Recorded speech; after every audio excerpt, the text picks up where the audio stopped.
GRF channel पर। तो दोस्तों हमारी 5 मिनट कॉन्सेप्ट क्लियर सीरीज में आपका स्वागत है। इसी सीरीज को आगे कंटिन्यू करते हुए आज का हमारा टॉपिक रहने वाला है फूड वेब से रिलेटेड, यानी कि खाद्य जाल क्या होता है। इससे पहले हमने देखा था खाद्य श्रृंखला क्या होती है, खाद्य पिरामिड यानी कि पारिस्थितिकी पिरामिड क्या होता है, इन सब के बारे में हमने बात कर ली थी। तो आज खाद्य जाल के बारे में देखते हैं कि ये फूड वेब होता क्या है। उससे पहले पाथफाइंडर लर्निंग ऐप को डाउनलोड कीजिए दोस्तों। उसके ऊपर आपके लिए सभी क्लासेस अवेलेबल है आपकी ज्योग्राफी सब्जेक्ट के लिए, यानी कि इसमें आपके नेट जीआरएफ प्लस सेट का कोर्स अवेलेबल है, कॉलेज लेक्चरर का कोर्स अवेलेबल है, स्कूल व्याख्याता का कोर्स अवेलेबल है और साथ में आपके लैब असिस्टेंट का कोर्स भी यहाँ पर आपको प्रोवाइड करवाया जा रहा है, जो कि आपके पेपर 1 प्लस पेपर 2 दोनों आपके पेपर की यहाँ पर तैयारी करवाई जाएगी। और आपका पेपर 2 रहने वाला है आपका ज्योग्राफी सब्जेक्ट। इसमें आपके अगर ऑनलाइन और ऑफलाइन दोनों आप ज्वाइन कर सकते हैं। साथ में अगर नोट्स की बात की जाए तो आपको यूनिट वाइज बुकलेट फॉर्म में आपको यहाँ पर नोट्स दिए जाएंगे और टेस्ट भी यहाँ पर स्टार्ट है, जिसमें आपके topic wise, unit wise plus आपके फुल टेस्ट तीनों मोड में आपके टेस्ट रखे गए हैं। और अगर क्लासेस के स्केड्यूल की बात की जाए तो इस प्रकार से आपका क्लासेस का स्केड्यूल रहने वाला है, जिसमें आपके लिए डेली क्लासेस अवेलेबल है और डेली आपके लिए यहाँ पर टेस्ट भी रखा जा रहा है। अधिक जानकारी के लिए दोस्तों आप डाउनलोड कर सकते हैं पाथफाइंडर लर्निंग ऐप और यूट्यूब चैनल को सब्सक्राइब कर सकते हैं pathfinder for net GRF channel को।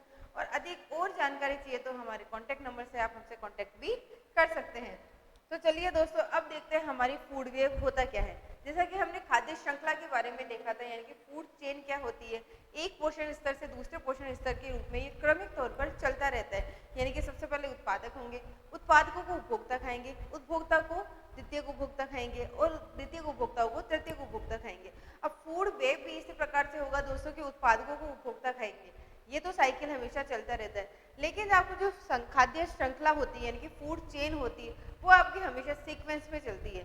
लेकिन जो आपका फूड वेब होता है वो आपका एक नेटवर्क की तरह काम करता है, यानी कि एक नेटवर्क प्रोसेस होती है जिसमें आपके सीक्वेंस की जरूरत नहीं होती है। जैसा कि हम आगे इसमें एक डायग्राम के माध्यम से भी आपको समझाएंगे। उससे पहले अगर आप एक बार पीडीएफ को या फिर पीपीटी को देख लेते हैं कि खाद्य जाल क्या होता है।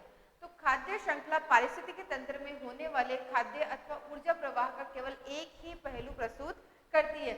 ये बात कर रहा है दोस्तों आपकी खाद्य श्रृंखला की, यानी कि एक ही पहलू प्रस्तुत करेगी। उससे ये अर्थ निकलता है कि जीवों में एक सीधा, सरल और शेष से पृथक संबंध होता है, यानी कि एक सीक्वेंस में ये चलता है, यानी कि सरल रूप में ये चलता रहता है, जो पारिस्थितिकी तंत्र में शायद कभी नहीं होता है। क्योंकि आपको पता है दोस्तों कि केवल एक ही या उत्पादक या उपभोक्ता केवल एक ही जीव भक्षण नहीं करता है, कि एक ही जीव केवल खाता नहीं है, उसको खाने वाले अलग अलग जीव भी होते हैं। तो इसमें बात करें कि पारिस्थितिकी तंत्र के भीतर या पारितंत्र के भीतर परस्पर संबंधित अनेक खाद्य श्रृंखलाएं हो सकती हैं और इससे खाद्य जाल का निर्माण होता है। अनेक खाद्य श्रृंखलाएं यानी कि एक नेटवर्क बनाएगी तो वही आपका फूड वेब बनेगा। इस प्रकार खाद्य जाल किसी पारिस्थितिकी तंत्र में एक दूसरे से संयोजित खाद्य श्रृंखलाओं का नेटवर्क है, यानी कि खाद्य श्रृंखलाओं का एक नेटवर्क होता है आपका खाद्य जाल। एक जंतु विभिन्न खाद्य श्रृंखलाओं का सदस्य हो सकता है, जैसे कि आपका एक पौधा एक ही समय में अनेक शाक पक्षियों का भोजन हो सकता है। जरूरी नहीं है कि केवल एक पक्षी ही उस घास को या उस पेड़ को खाएगा। जैसे घास पर खरगोश अथवा टिड्डा या बकरी अथवा सभी निर्भर रहते हैं, इसी प्रकार एक शाकाहारी पक्षी या शाक पक्षी विभिन्न मांस पक्षी प्रजातियों का भोजन हो सकता है। अब जरूरी नहीं है दोस्तों कि एक पेड़ को केवल खरगोश ही खाएगा, इसके साथ में वो बकरी भी उस पेड़ को खा सकती है, टिड्डा भी उस पेड़ या फिर उत्पादक को खा सकता है। इस प्रकार से आपका फूड वेब बनता है। अब इस फूड वेब की बात की जाए तो ये किस प्रकार से आपका बन सकता है। तो जैसे कि आपके सबसे नीचे होता है आपके हरे पेड़ पौधे, यानी कि आपके प्राथमिक उत्पादक। इन प्राथमिक उत्पादकों को जरूरी नहीं है कि आपका चूहा ही खाए। इस प्राथमिक उत्पादक यानी कि इस पेड़ को आपके चूहा भी खा सकता है, इस प्राथमिक उत्पादक को आपके खरगोश भी खा सकता है और आपकी ये बकरी भी इसको खा सकती है। अब ये तो बात हो गई आपके प्राइमरी प्रोड्यूसर्स की, प्राइमरी प्रोड्यूसर्स को खाने की। अब ये हो जाते हैं आपके प्राथमिक उपभोक्ता, ये हो गए आपके प्राथमिक उत्पादक। ये चूहा, खरगोश और बकरी हो गए आपके प्राथमिक उपभोक्ता, इनको खाने वाले। अब इन प्राथमिक उपभोक्ताओं को द्वितीय उपभोक्ता खाएंगे।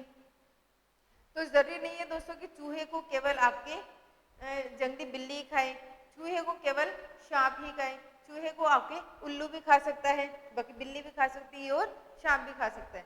अब बात करें कि द्वितीय उपभोक्ता हो गए। अब द्वितीय उपभोक्ता को खाने वाले आपके तृतीय उपभोक्ता हो जाते हैं, तृतीय कंज्यूमर हो जाते हैं। अब सांप को खाने वाला आपकी जो बाज होता है ये सांप को खाएगा।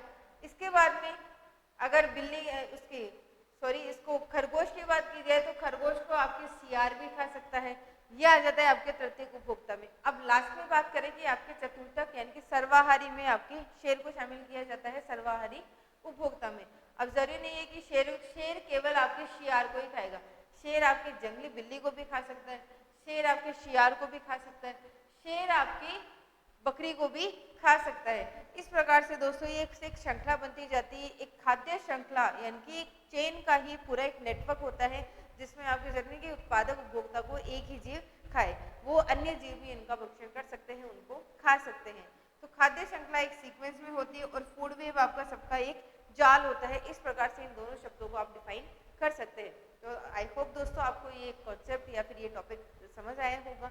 5 मिनट कॉन्सेप्ट क्लियर सीरीज में आप इसी तरह जुड़े रहिए और अन्य अगर आपको टॉपिक भी चाहिए तो आप कमेंट बॉक्स में बता सकते हैं कि आपको उस टॉपिक के बारे में जानकारी चाहिए। तो चलिए दोस्तों मिलते हैं हमारे नेक्स्ट टॉपिक के साथ में नेक्स्ट क्लास में। तब तक आप इसी तरह तैयारी करते रहिए, pathfinder for net JRF channel के साथ में जुड़े रहिए और पाथफाइंडर लर्निंग ऐप को डाउनलोड करके सभी कोर्सेज का आप अच्छे से वहाँ पर लाभ भी उठा सकते हैं।